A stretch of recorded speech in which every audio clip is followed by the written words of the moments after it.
On va commencer. Bienvenue à la CDC de l'Érable. Nous sommes très contents de vous accueillir ce matin en grand nombre.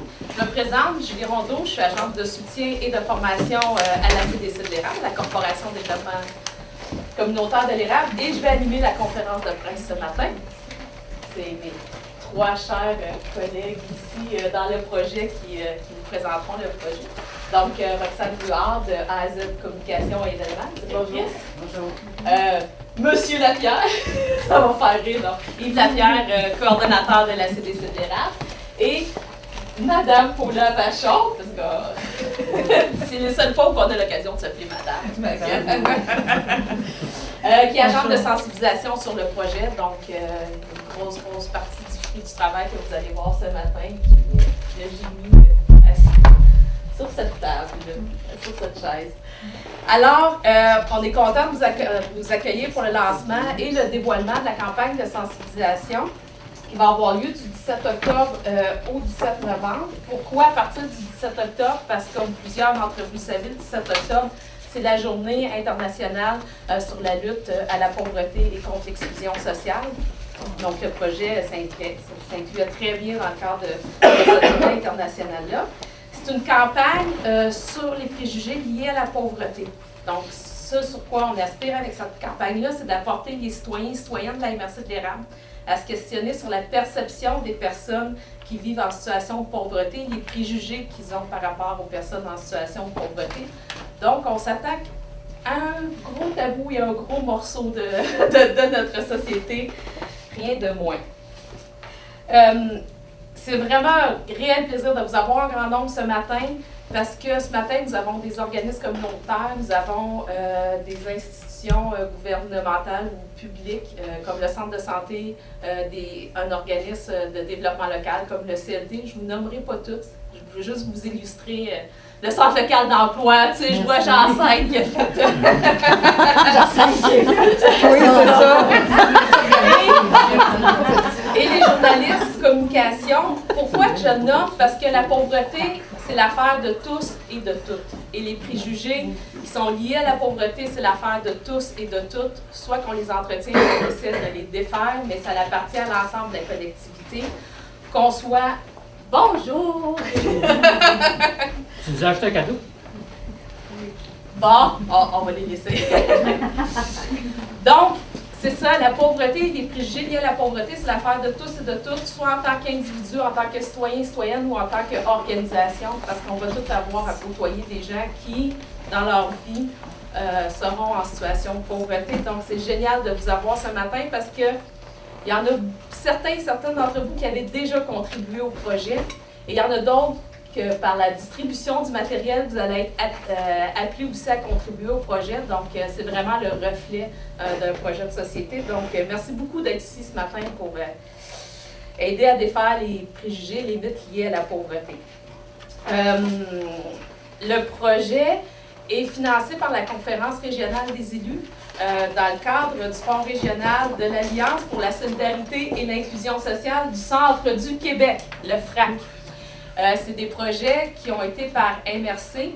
Ici, sur la MRC de l'Érable, une des priorités qui avait été identifiée par un ensemble d'acteurs, d'organismes, d'individus, c'était de lutter contre les préjugés liés à la pauvreté. Donc, c'était une priorité locale et c'est pour ça que le projet a été de l'avant et a été accepté parce qu'il correspondait à la priorité locale. Donc, c'est un projet de grande ampleur parce qu'on a quand même Paula avec nous durant 1 an et demi. Donc, il y a un projet avec plusieurs volets. Ce matin, on va mettre l'accent plus sur le volet de campagne de sensibilisation par rapport à la population en général. Donc, dans ce volet-là, ce qui est en arrière de moi, on va vous dévoiler finalement la trame de fond et le message de communication par rapport au grand panneau d'affichage, vous voyez, ça me dépasse, qu'il va y avoir dans les 11 municipalités de la MRC de l'Érable dans le prochain mois. Il va y avoir 4 articles dans l'avenir de l'Érable aussi qui présentent le parcours de personnes en situation de pauvreté ou qui ont vécu la pauvreté, donc pour démystifier ça. Il va y avoir aussi un article dans chaque journal municipal, Il va y avoir aussi des affiches et des signets distribués largement qui sont en fait la reprise du concept qu'on voit sur les grands panneaux.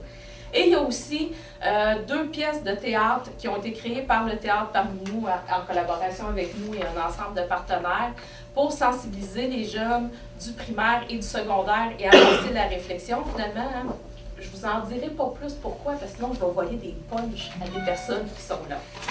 Et un volet important et intéressant de la campagne, c'est au tout départ a été inclus une évaluation d'impact de la campagne. Donc, les citoyens vont être appelés à répondre à un sondage en ligne pour voir comment ça a changé leur perception. Si ça a changé leur perception, ça leur a permis d'enlever des préjugés. Donc, c'est fort intéressant. On va avoir une rétroaction des organismes, mais des citoyens aussi sur l'impact de la campagne. Donc, ça, c'est vraiment un côté fort intéressant de la campagne. Ça, c'est le premier grand morceau sur la sensibilisation de la population en général. Ce matin, ce dont on va moins vous parler parce qu'on n'est pas rendu à ce morceau-là présentement, c'est vraiment, il va y avoir une tournée des élus municipaux, justement, donc des gens qui prennent des décisions dans leur municipalité pour leur parler du phénomène de la pauvreté qui est vécu tout partout dans le monde, dont dans la MRC de l'Érable aussi. Mais ça, on n'en parlera pas énormément ce matin parce qu'on est vraiment à l'aspect campagne de sensibilisation de la population générale, du tout jeune âge à 110 ans. Je ne sais pas quel est le citoyen qui est le plus âgé dans la MRC de l'Érable, mais...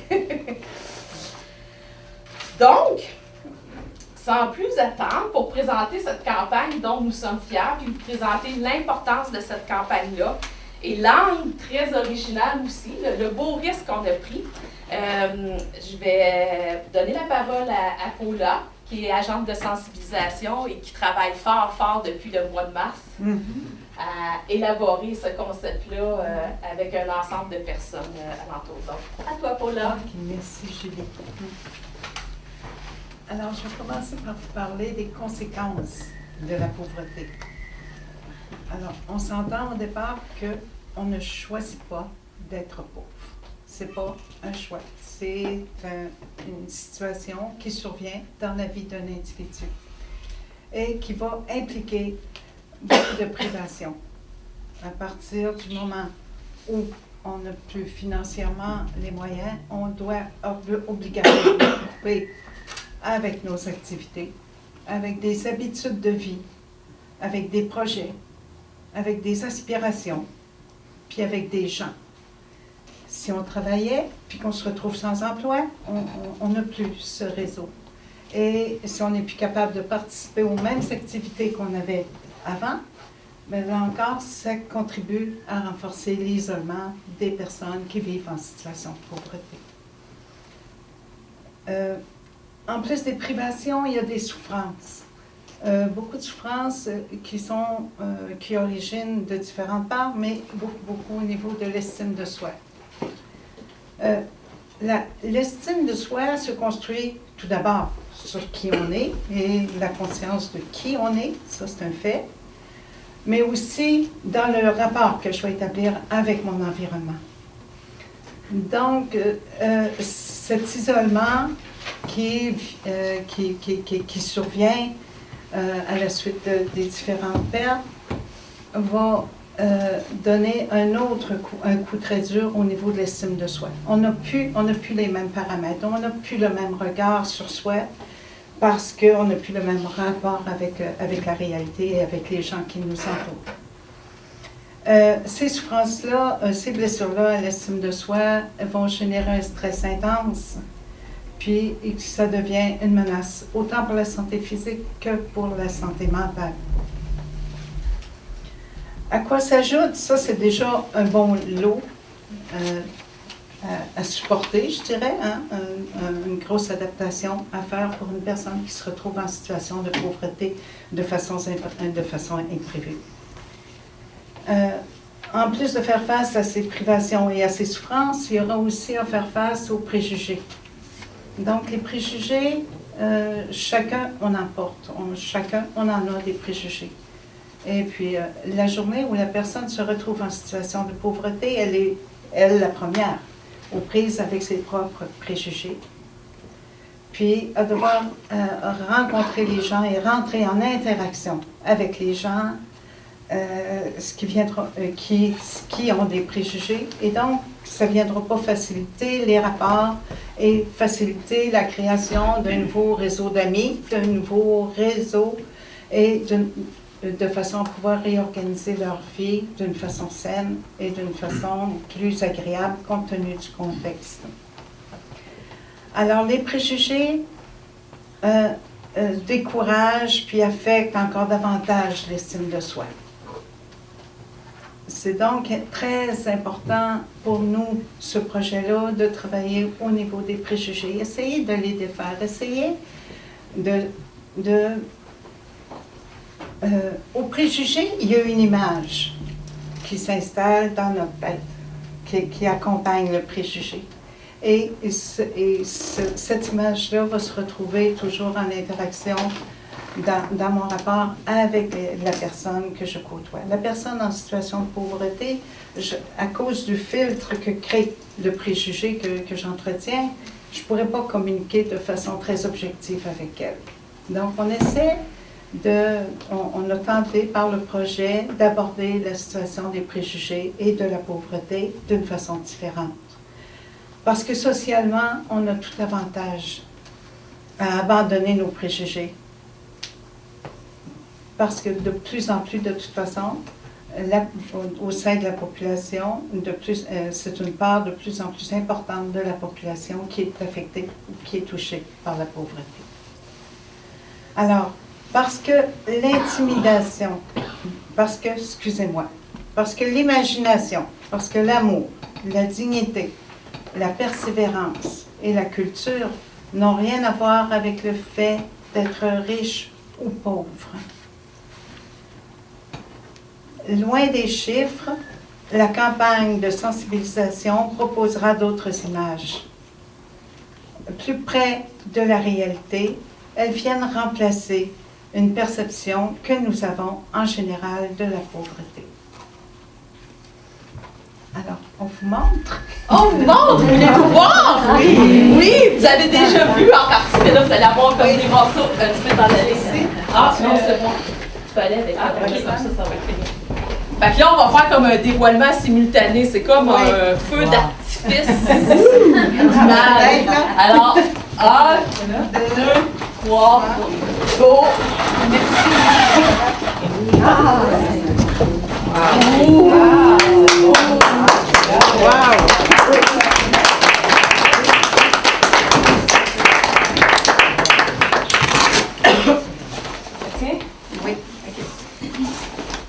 Ils sont gros, les panneaux.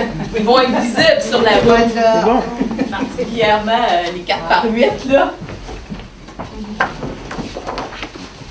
Donc, voilà, je vais te laisser continuer.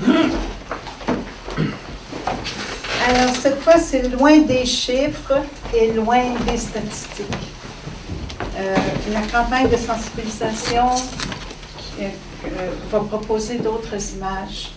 Et ces images s'inspirent du vécu de personnes qui sont touchées par qui vivent en situation de pauvreté dans la MRC de l'Érable.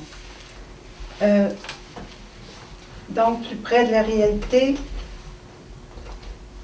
ce sont des extraits de vie qui ont éclairé toute notre démarche en cours de processus de création de la campagne de sensibilisation.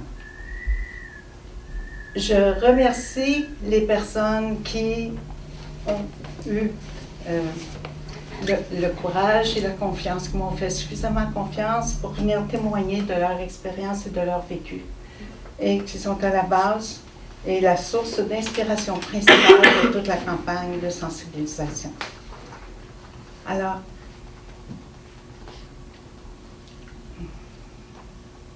ce que nous souhaitons, c'est que ces illustrations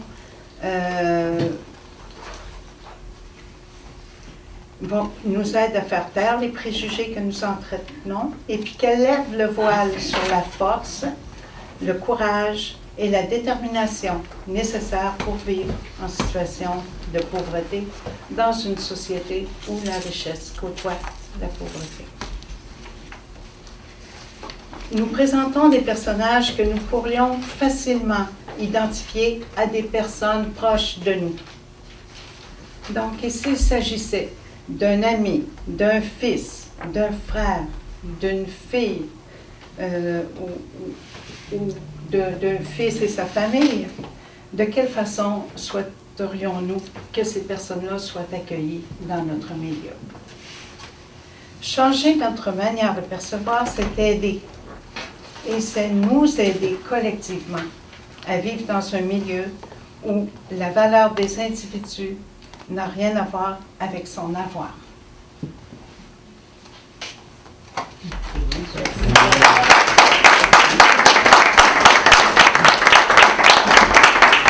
Ça, c'est un condensé de nos des réflexions. Ça a oui, beaucoup avec des réfléchi. des personnes qui sont pas assises ici, là, et qui sont à la base de tout ça. Et je pense que Paula l'a souligné, il y a des personnes qui ont partagé leur vécu puis ça, c'est extrêmement précieux. Il y a des organisations. C'est sûr qu'on est un regroupement d'organismes communautaires, donc nos membres, comme organismes communautaires, ont participé à la démarche. C'est ce qui apporte à souligner qu'en fait, que pour se libérer du poids des préjugés, il faut toute une communauté aussi pour nous aiguillonner sur une campagne de sensibilisation qui donne une autre image, mais pour continuer aussi à diffuser le message finalement, puis à sensibiliser les gens autour de nous. Puis de cette campagne-là, on a eu vraiment différents types de personnes partenaires dont on a été chercher leurs connaissances, leurs compétences, leurs expertises pour définir un message qu'on voit rarement. Souvent, on voit des chiffres, des statistiques, mais on avait vraiment envie de, plaquer une autre image par-dessus le préjugé. C'est ce qu'on voulait aller chercher. Et dans cette démarche-là, il y a Roxane Huard, de la coopérative, pas de la communication événement, coopérative de travail, oui, c'est ça, c'est bon, l'économie sociale, et qui est une agence de publicité aussi, mais qui a fait preuve d'un enthousiasme et d'un bonheur à travailler avec nous là-dessus. On sentait son cœur, puis je tiens à le souligner, qui s'est impliquée à 150%. Et c'est pour ça qu'on tenait à ce qu'elle soit là ce matin aussi, parce que c'est pas juste pour expliquer la trame de communication, mais elle a mis tout son cœur. Donc pour nous, c'était très, très important qu'elle soit là. Alors Roxane, je te laisse le faire. Ouais, moi, je vais me lever debout, OK, parce que j'aime pas ça par ici. Oui, bien, merci beaucoup. En fait, tu parles de travailler avec cœur. Je viens moi-même d'un milieu, en fait, ma famille, quand j'étais jeune, a vécu une situation de pauvreté suite à un divorce familial. Et j'ai eu, moi, la chance d'avoir une mère qui avait énormément de culture et qui nous a, malgré le peu d'argent qu'on avait, qui nous a montré à vivre décemment dans la vie. Fait que c'est un peu ça, c'est pour ça que ça m'a rejoint beaucoup, beaucoup au départ, là, quand la corporation m'a approché pour ce dossier-là. Comme Julie disait, AZ est une coopérative de travail en économie sociale. Donc, on était encore plus heureux de s'associer à ce projet-là. Le mandat principal de AZ était de développer l'axe de communication autour de l'angle choisi pour la campagne de civilisation, qui était l'amour, la culture, la persévérance, n'a rien à voir avec le fait d'être riche ou pauvre. Ça, c'était l'élément de départ. Et le but, comme le disait Paula, était d'illustrer des histoires concrètes avec une vision encourageante et non pas une vision misérabiliste des situations de pauvreté. On a souvent associé la pauvreté justement à des images négatives, à beaucoup de découragement. C'est normal, il faut le savoir que c'est pas facile, mais on a opté plutôt pour l'angle de l'aspect positif du fait de pouvoir s'en sortir.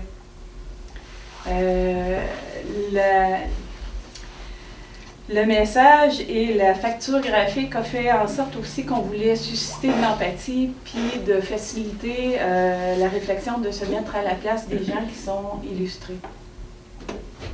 On raconte, dans le fond, le message, c'est qu'on raconte l'histoire en résumé avec de courtes phrases significatives. Paula et Julie parlaient de gens qui ont été contactés, qui ont témoigné de leur histoire. C'était bien sûr impossible dans un message publicitaire de faire part de toute leur expérience. Donc, on a résumé en quelques phrases les situations possibles. Entre autres, le premier sur lequel on a travaillé, c'est la culture. Je m'appelle Julie, maman monoparentale de la belle Clara. J'aime bien emprunter des livres à la bibliothèque pour faire mes connaissances. Même si nous n'avons pas d'argent, je m'assure qu'elle apprend bien et j'adore le temps que nous passons à lire ensemble, de si belles histoires avant d'aller dormir. Situation mère monoparentale, la persévérance au travail. Je m'appelle Martin, j'ai 22 ans. Je veux prendre ma place en société. Et c'est pas facile d'avoir un travail durable. Pas d'expérience, pas de travail, donc pas d'expérience. Les job-ins, ça ne garde pas le compte en banque, mais je reste optimiste et je vais y arriver un jour. Puis vous avez ici, au niveau de la famille aussi, qui n'ont pas de sous, mais que le moment privilégié dans la journée pour eux, c'est de cuisiner ensemble au souper parce que ça renforce beaucoup les liens affectifs au niveau de la famille. Puis toutes ces histoires-là correspondent aussi aux besoins essentiels de l'être humain, Paula en a parlé un petit peu tantôt, la fameuse pyramide de Maslow.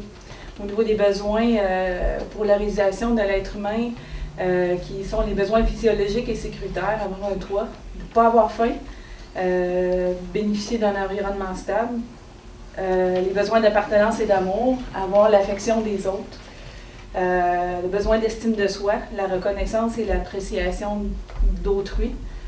Et enfin, au niveau de l'accomplissement de soi, le travail et la culture générale en général. Fait que chacun de ces panneaux-là, il y en manque un, il y en avait... les cinq sont là. Chacun de ces panneaux-là viennent jouer au niveau là, justement des besoins essentiels.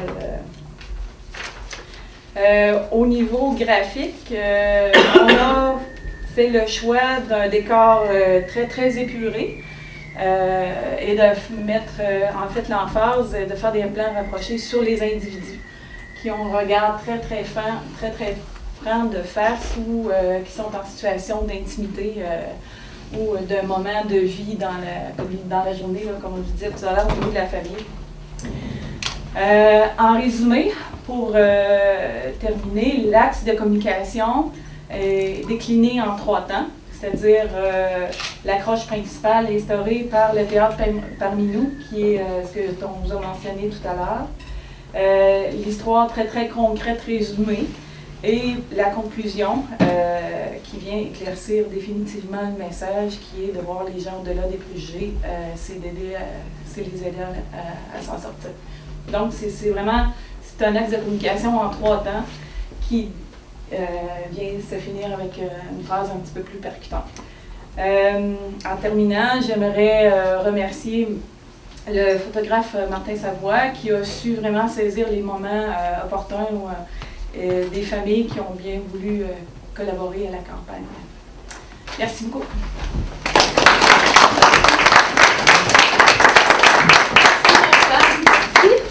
C'était très important parce qu'on avait toutes des belles idées, puis on veut ce sens-là, mais on était un peu angoissés comment on rend ça au niveau de l'image et de la publicité. Roxane nous est arrivée un matin et on a fait « Ah! Ouais, c'est ça! » Fait que entre les idées et le réaliser dans différents médias moyens, c'est toujours après l'expertise et de l'excès, c'est ça.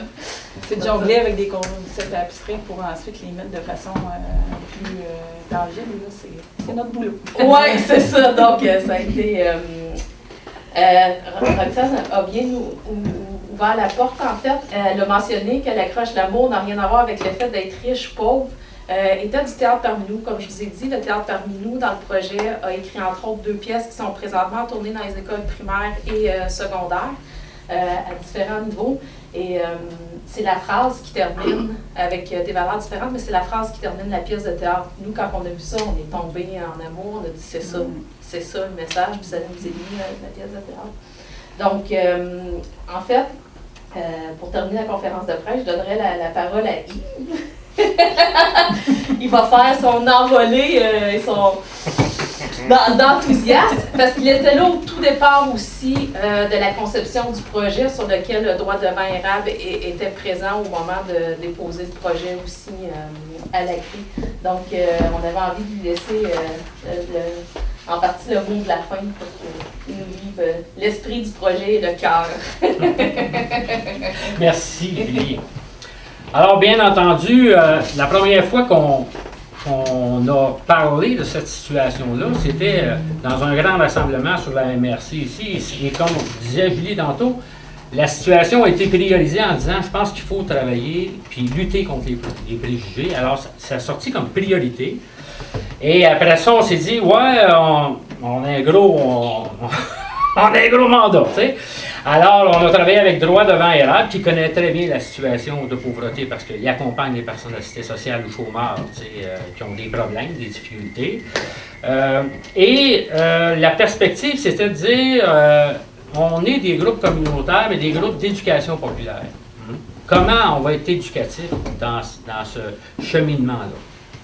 Et à partir de ce, puis on a regardé des grands philosophes comme Joseph Cardin, un Belge, qui dit, nourrissez les enfants, mais n'oubliez pas de remplir la bibliothèque, dans le sens que on peut travailler en amont, puis on peut travailler en aval, pour faire en sorte que, oui, il y a une action concrète, puis globale qui se fasse au niveau de la situation. Alors, on a travaillé dans ce sens-là, et quoi de mieux pour dire, c'est qui les experts au Québec pour faire du théâtre de sensibilisation que le théâtre parmi nous, bien entendu. Et c'était magique de s'associer avec eux autres parce que quand on a vu la pièce, la première fois en général, puis après ça on l'a vu avec les étudiants qui participent, puis qui lèvent la main, puis que, tu sais, bon. Alors on s'est dit, c'est là l'avenir. Hein? Bon. Les enfants, on sait que c'est des éponges, hein? Des fois, ils sont fatigants parce que jeune, moi je me souviens, mes flots arrivaient à la maison, puis ils me disaient, ben là, t'as pas mis ça à la récupération, puis tu fais pas ça. Ben, à l'école, justement, ils parlaient de la récupération. Puis ceux autres, dans le fond, les pédagogues de notre. nous autres, les parents, parce qu'ils arrivent, puis nous, hein, et ils nous le questionnent, puis ils nous le mettent à bon. Fait qu'on se disait, ben, je pense que stratégiquement, ça va être bon parce que ils vont être capables de nous remettre en question. Ils vont être capables de remettre en question leurs parents. Puis des fois, le vieux mononcle épais d'une famille qui lance un peu les filles.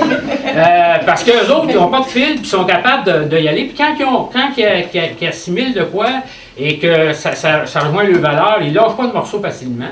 Et on s'est dit, ben, je pense que ça, c'est un bel avenue pour travailler. L'autre aspect de travailler au niveau de la sensibilisation, au niveau des adultes, comme les pancartes quand même dans les municipalités, c'est une chose, mais aussi au niveau des maires. C'est-à-dire que souvent, les maires ne savent pas quoi faire. T'sais, avec le monde qui sont en situation de pauvreté chez eux, il y a des malaises, mais on va aller jaser de ça avec eux autres. Parce qu'il y a des choses à faire. Si on est capable d'ouvrir l'espace pour faire en sorte que ces personnes-là s'intègrent dans la communauté, ils vont découvrir qu'ils ne sont pas pauvres, mais qu'ils sont riches. T'sais. Parce qu'ils vont participer au développement de la collectivité et de la communauté. Alors ça, c'est fondamental aussi pour les municipalités. L'autre chose, c'est que, tu sais, je me dis souvent, il faut se poser la question, quand on voit des enfants en situation de pauvreté, on dit, il fait pitié. Ah, tu sais, il fait pitié. Puis, rendu à 12 ans, il fait dur. Mais là, qu'est-ce qu'on a fait entre ce qui fasse pitié et qui fasse dur? C'est-tu comme du lait dans le frigidaire? Quel moment qui est devenu pas bon, là, tu sais. Tu sais, non, ben, c'est à peu près ça. C'est en sortant en pinte ou il l'a fait dans la nuit à la cachette. Non, mais il y a un problème là-dessus, tu sais. On dit, les enfants, dans le fond, quand on a des préjugés envers les enfants, puis envers une personne, le préjugé tue la personne. Tu sais, pour moi, on va le dire, ça tue la personne. Au niveau psychologique, là, j'ai vu plein de personnes, moi, qui avaient des difficultés en santé mentale puis des dépressions parce qu'ils vivaient ces préjugés-là, parce qu'ils étaient exclus. Alors, est-ce qu'on a le droit, comme être humain, d'exclure ces personnes-là, de lui faire mal, tu sais, puis Non, on n'a pas le droit, comme être humain, de faire ça. Tu sais, on doit être accueillant, puis on doit les intégrer avec nous autres. Puis c'est ça aussi à se poser comme question, tu sais, parce que si on pense que c'est la bonne manière, dans le fond, en tamis ou dans parenté, d'avoir ces préjugés-là, puis de continuer à taper sur la personne qui souffre, parce qu'elle souffre déjà, on tape dessus encore, mais il y a un problème majeur, tu sais. Puis les enfants, je le répète, là, c'est des éponges, et c'est intéressant parce que, tu sais, moi, à mon âge, tu sais, j'absorbe pas comme des enfants, là, tu sais, je suis comme une vieille débarbouillette même. Mais les enfants, eux autres, tu sais, 'Eux, tu sais, sont capables de prendre ça, puis de faire du chemin avec ça, puis de nous éduquer. Alors, est-ce qu'on a le droit, comme être humain, d'exclure ces personnes-là, de faire de nous éduquer. Parce qu'ils sont capables de le faire. Moi, je ne sais pas, chez vous, s'il y en a des fois qui vont le mettre en question, là, vos flots, là, mais ça arrive, tu sais, parce qu'ils ont vu de quoi, l'eau, là, tu sais, je n'étais pas capable de me brosser les dents sans que je ferme le robinet entre les deux coups de brossage. Non, mais c'est ça pareil, tu sais, c'est le même que ça fonctionne. Fait que je suis très fier de ce travail-là, autant avec le théâtre parmi nous, autant avec la campagne de sensibilisation, puis l'approche qu'on va avoir éventuellement avec les municipalités. Moi, je me dis, on va de l'avant. Si on veut réussir à construire une société meilleure, il faut inclure tout le monde dans cette société-là. Alors, je vous remercie.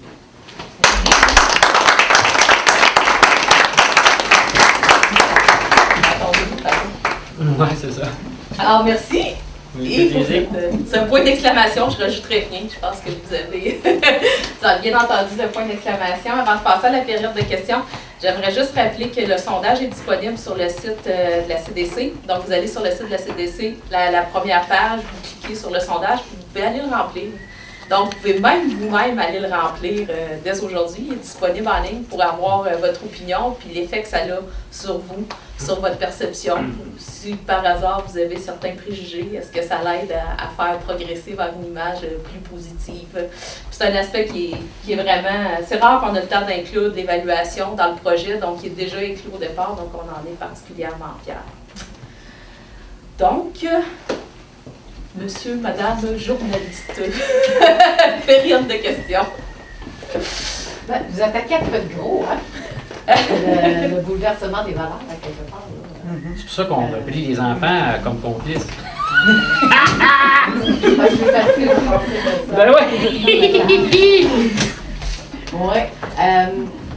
C'est ça. C'est sûr qu'avec ça, on va y aller pas à pas, évidemment. Mais dans la manière d'évoluer dans ce dossier-là, on s'en va où finalement?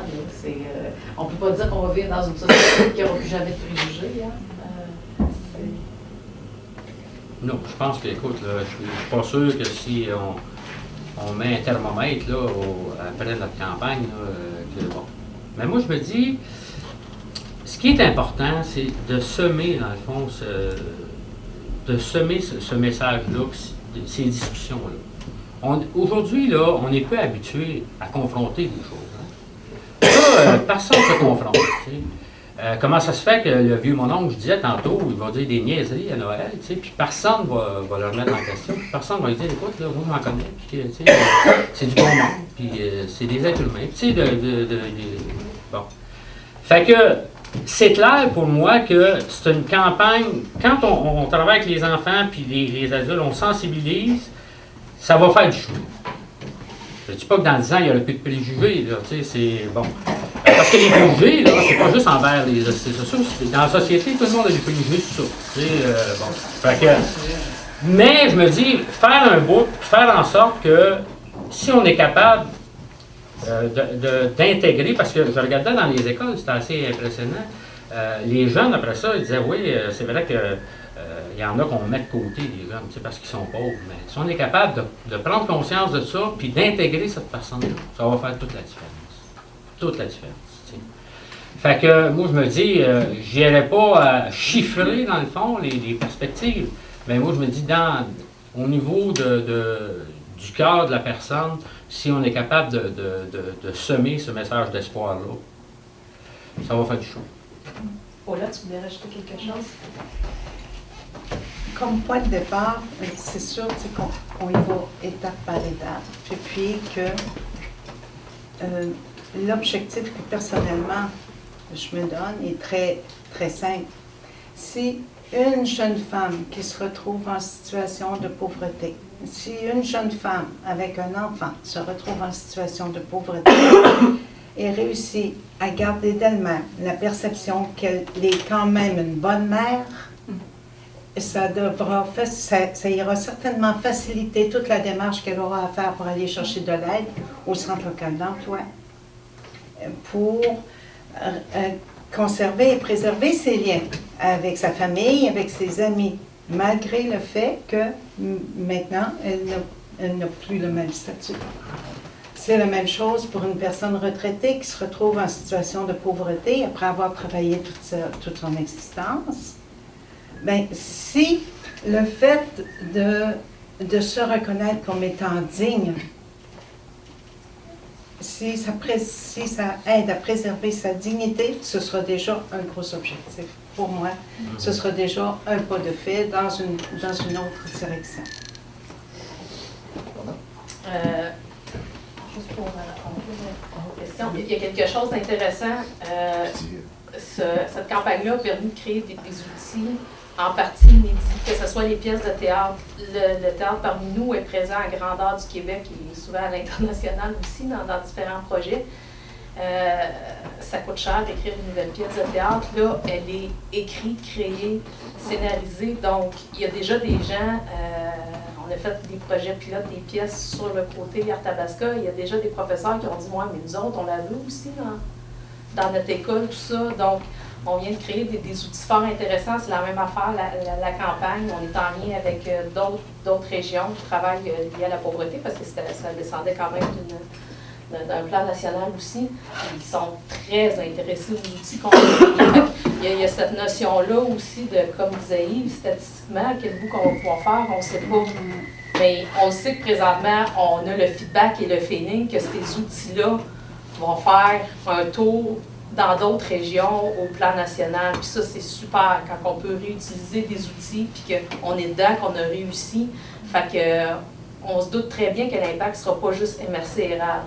On risque de rajouter beaucoup de noms de MRC ou de régions. Puis ça, pour nous, c'est important parce que c'est l'essence de notre travail aussi, de passer au suivant. Puis oui, on travaille dans notre MRC, mais ça fait partie intrinsèquement du milieu communautaire de dire on le fait sur notre territoire, mais ça va s'exporter sur d'autres territoires aussi. Puis ça, c'est fort important. On sait, la crise financière qu'il y a eu en 2008, ça a eu un impact important sur le territoire de l'érable, dans les parcs industriels, entre autres, beaucoup d'industries qui ont dû fermer un chiffre, 2 chiffres, 3 chiffres pour faire de la mise à pied temporaire à Princeville. Ça s'est beaucoup vécu.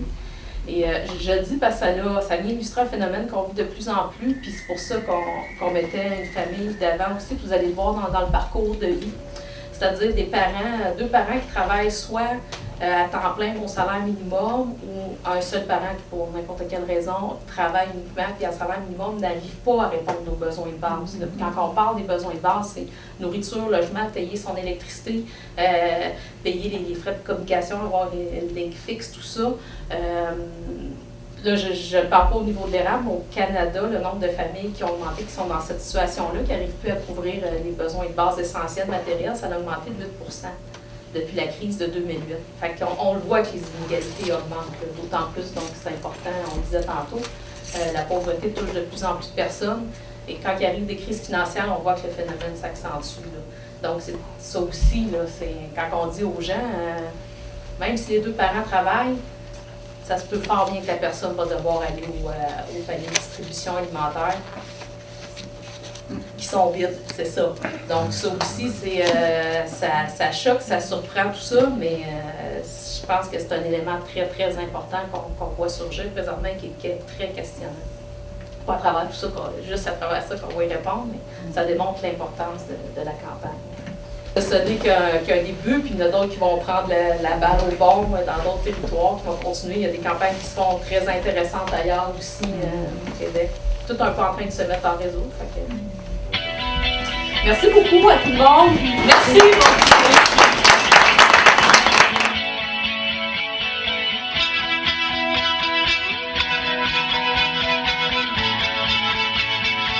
Alors, conférence de presse aujourd'hui, évidemment, c'est une conférence de presse dont le sujet, j'ai l'impression qu'il y aura peut-être même plusieurs lignes vertes là-dessus, c'est un grand sujet. Julie, j'aimerais ça que tu me parles d'une campagne que vous venez de... c'est parti d'un projet, finalement, tout ça, et c'est une campagne de sensibilisation.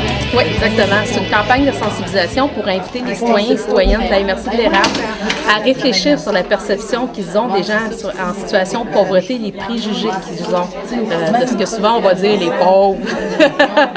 Donc, on veut les interpeller là-dessus. C'est une campagne qu'on a décidé de lancer dans le cadre de la Journée internationale de la lutte à la pauvreté contre l'exclusion sociale. Donc, elle va débuter le 17 octobre. Elle va avoir lieu environ sur un mois, du 17 octobre au 17 novembre. Donc, les citoyens et citoyennes de l'érable sur l'ensemble de la MRC de l'érable, dans les 11 municipalités, vont voir des grands panneaux d'affichage qui nous montrent une nouvelle image des gens en situation de pauvreté. On va aller chercher de l'empathie, de la compassion, avec des histoires de vie. Donc, ces histoires de vie-là sont inspirées des vrais cas vécus réels des personnes qu'on a rencontrées. Ces grands panneaux d'affichage-là vont être complétés par des articles, 4 articles dans l'avenir de l'érable qui vont présenter justement ces histoires de cas-là réels, des personnes qui vivent encore dans la pauvreté, qui ont vécu dans la situation de pauvreté et qui viennent nous expliquer finalement pourquoi ils ont vécu la pauvreté et qui sont encore des personnes avant d'être des pauvres.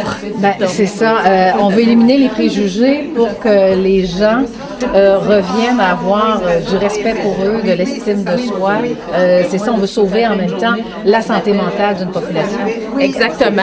Et c'est pour ça que la ligne de communication de la campagne, c'est d'avoir mis certaines valeurs qui rejoignent l'ensemble de la population, qu'on parle de l'amour, la culture, la persévérance, l'imagination et la dignité, que tout ça n'a rien à voir avec le fait d'être riche ou pauvre. Donc, avant de voir le statut socio-économique d'une personne, il faut voir la personne et sa contribution qu'elle peut avoir, peu importe son revenu. Bon, alors j'ai l'impression que ça va faire un changement peut-être. On veut un changement de valeur dans notre société et on va prendre tous les moyens pour y arriver un jour. C'est l'espoir qu'on a, Julie. Oui, parce que les préjugés liés à la pauvreté, c'est une affaire qui concerne tout le monde, tous les individus, qu'on soit en situation de pauvreté ou pas. On peut tendre la main à l'autre et lui permettre d'exister en tant qu'être humain. Bon, et là, on va parler un peu de préjugés pour que les gens sachent un peu, là, pour qu'on se sente vraiment concerné, parce qu'on peut dire, ah, c'est un préjugé, c'est un préjugé, mais le préjugé, c'est grave d'avoir des préjugés. Effectivement, les préjugés tuent. Bien entendu, si quelqu'un se promène avec un 12, un fusil, on va l'arrêter. On va dire, tu peux blesser quelqu'un, et tu peux tuer quelqu'un, mais il se promène avec des préjugés, puis personne ne fait rien. T'sais. Alors, et que ça blesse aussi des personnes, puis ça les tue aussi, parce que beaucoup de monde qui font des dépressions, puis deviennent suicidaires parce qu'ils sont isolés, le monde les juge, etc. Alors, comme je disais tantôt en conférence de presse, quand tu as un enfant, tu sais, à 8 ans, il fait pitié, puis à 10 ans ou 11 ans, il fait dur. Mais qu'est-ce qu'on a fait tant qu'il fasse pitié, qu'il fasse dur? C'est ça. Alors, moi, je pense qu'il faut arrêter ça parce que c'est la dignité des personnes, c'est des êtres humains, puis les êtres humains doivent être respectés dans leur dignité. Alors, je pense que c'est inadmissible et c'est pour ça qu'on fait une campagne là-dessus. Et de là, l'appel aussi à tout le monde, parce que quand on dit préjugés, qu'est-ce qu'on peut faire pour, à cette personne, plutôt que de lui crier des noms, de dire n'importe quoi sur une personne, qu'est-ce qu'on peut faire pour lui aider, pour la faire avancer? C'est ça, là, l'appel que vous faites. Bien, je pense que ce soit dans n'importe quel milieu, que ce soit une municipalité, que ce soit à l'école, que ce soit partout, il faut trouver des moyens pour intégrer ces personnes-là qui s'isolent parce que c'est trop dur, c'est trop difficile, mais ça coûte beaucoup à la société parce que ces personnes-là ont un potentiel immense, mais tant aussi longtemps qu'ils vont se retirer dans leur terre puis on ne pourra pas bénéficier de ce potentiel-là. Alors, je pense que c'est important de les intégrer puis de travailler avec eux à bâtir, dans le fond, une société plus juste. Et en même temps, je vais aller plus dans l'intimité, là. Vu qu'on parle de préjugés, avez-vous déjà été victime, vous, de préjugés? Oui, j'ai déjà été victime. Jeune, dans le fond, moi, je viens d'un milieu tough, rough. J'ai fait les écoles de réforme aussi.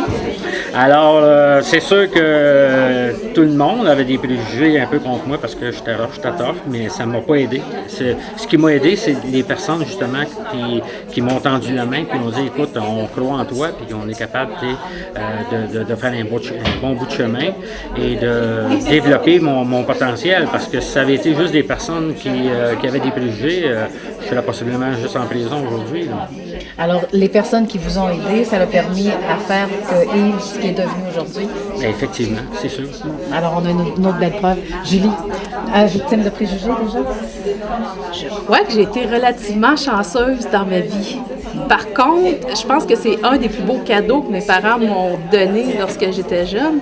C'était de toujours connaître avant de juger. Puis ça m'a été inculqué très, très, très, très tôt.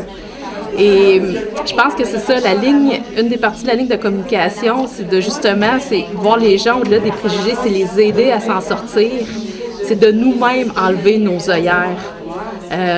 Et ça, moi, j'ai pas d'histoire particulière par rapport aux préjugés. Peut-être que j'ai été victime de préjugés, je m'en suis pas rendu compte non plus, mais j'en suis pas consciente dans mon développement. Mais par contre, ce que je peux dire, c'est que moi, ce beau cadeau-là que mes parents m'ont transmis, c'est que je sais que depuis que je suis tout jeune, j'ai toujours apprécié côtoyer des gens de tout milieu. Qu'ils soient pauvres, riches, avec problèmes de santé mentale, qui viennent d'un autre pays. Puis ça, je sais que moi, en tant que personne, ça m'apporte une très, très belle richesse, puis ça m'a apporté à des moments puis des rencontres dans ma vie que j'aurais jamais fait ou été inspirée si j'avais été remplie de préjugés. J'en ai des préjugés certainement, mais... Oui, on n'a qu'à gruger un peu, là, juste une question personnelle, on fait bouger un peu l'émotion. Donc, en résumé, c'est une campagne qui ne laissera personne indifférent. Bien, on l'espère, et dans le fond, c'est sûr que nous, on fait notre maximum là-dessus. Mais je pense déjà là, il y a plein de monde qui nous en parle avec le théâtre parmi nous, avec les jeunes qui ont vu la pièce de théâtre et qui sont ravis. Là. Alors, je pense qu'il faut continuer. Merci. Alors, Julie, il va falloir aller se regarder dans le miroir. Hein? C'est l'effet miroir que ça va faire tantôt. On se regarde dans le miroir, on se pose quelques questions, on se laisse bouleverser de l'intérieur, puis on parle plus tard. Et surtout, on n'oublie pas de mettre de l'amour là-dedans, c'est ça? Exactement. Je pense que, Lydia, tu l'as dit tantôt, l'amour, la culture, la persévérance, l'imagination, la dignité, l'intelligence, la créativité. Mettez ce que vous voulez, mais ça n'a rien à voir avec le riche d'être pauvre. En tout cas, on vient de vous donner un beau coffre à outils avec plein de beaux tiroirs pour faire une société nouvelle. Exactement. Merci.